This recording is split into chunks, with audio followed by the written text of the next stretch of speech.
سلام عرض ادب خدمت همراهان همیشگی پایگاه اطلاع رسانی معیارجل. امید که هر جا هستی مدام وش و وشحال بباتی. مرچین روز محتاج مکافلوچی و موزل گازوئیل کشی، جایی که 95% مردم درآمدش از گازوئیل و گازوئیل کشی. گماهور همراه به تابزانی دغدغه مردم نسبت به کار چی و آیا اجبار بکته یک کار مجبور من یک کار کنه یا اختیارش هست؟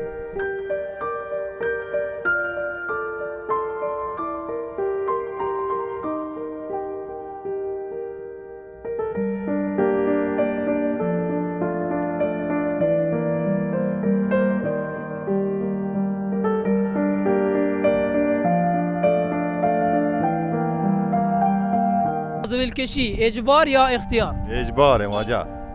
اجباری نیست. واجه ما مجبوریم ما این کار کنیم. اجباره ماجا، اجبار اختیار نه، اجباره مردم مجبور این کار. کشی اجبار. اجبار.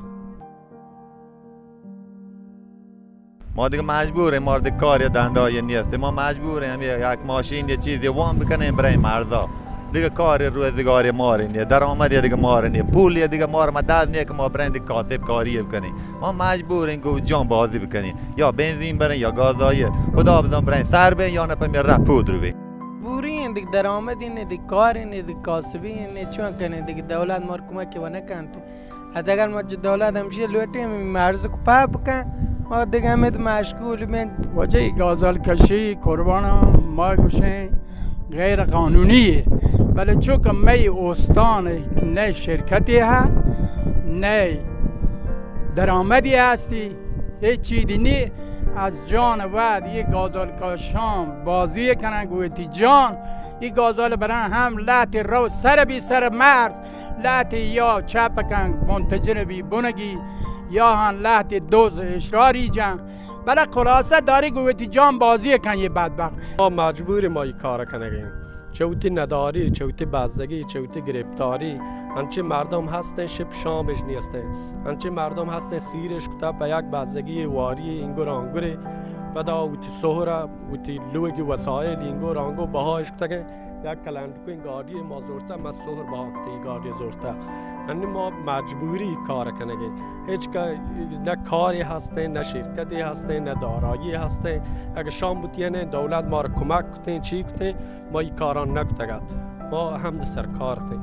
ما مجبوریم. چند سال شما این کار کنید؟ 15 سال بی. 15 سال واجه من این کاره. هنوز چون کامش می شرایط کاری چین چه درآمدیه برای شما؟ درآمد سود نهایت 2 میلیونه. یک ماشین و بنزین پس همه 500 سر که 500,000 تومان سریعتی. آهن دیگه هفته یک بری درسته؟ یا بره. هفته یک بری. کسی که متأهل تو چوک که هستین آیا 500,000 تومان کفاف زندگی ایشان کنتین؟ نه 500,000 چیه بینی گرانی چیز. آیا یک کار درآمدی که شما را هستی چه میکاره آیا برای شما کفاف کن هر زندگی؟ کفاف آنچنانی نکن هر جا زندگی شکره. همین که شب شامه دیگه روی چی سبارگی همیشه. دیگه ما بگوش ما پسندازی کتا کاری کتا کاری شروع کتا دکانی جتا ما هیچ نکتا خدا شاهده که ما هیچ نکتا فقط همین می خرجن تو می پوشاکن تو همیشه یک جای اگه می تیری چیز پنچر بی بعد ما بیایم پول وام بکنی این کار برابر کنی و پنچری و یه گران بکنی چیزی هم در نیایته همش شب شام تو روی چی سبارگن دیگه هیچ در نیایته.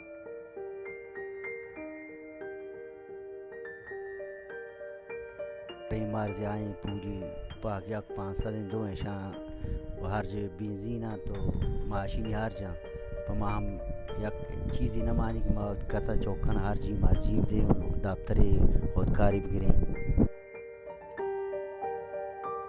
اگر مسئولین بیان دیگه کاری پیش ما بکنن دیگه کارخانه چیزی بزنن که شما بتونی بوده شاغل بتونی کار بکنی آیا شما حاضری مرز ولی به ما کار بریم؟ 100% مردن چه سختی مردی والله که ما وحشنگ دیگه کاری دیگه چیزی بزنم اگر چنانچه ناکجان دیگه مسئولین بیان تو یک کاری به ما شما جور بکنن انشالله آیا شما حاضری که گازوئیل کشی ولی و بری به ما کار چسبی؟ اگر شرکت بودین یا مادنی بودین یا کارخانه‌ای بجتین دولتی جوانم سر کار بودن هم یک گازوئیلش نرگوی جانش بازی نکو کی راضی این که من بودی جان بدون ته آتش یا بمیرم نه هیچ کسی راضی نه. ته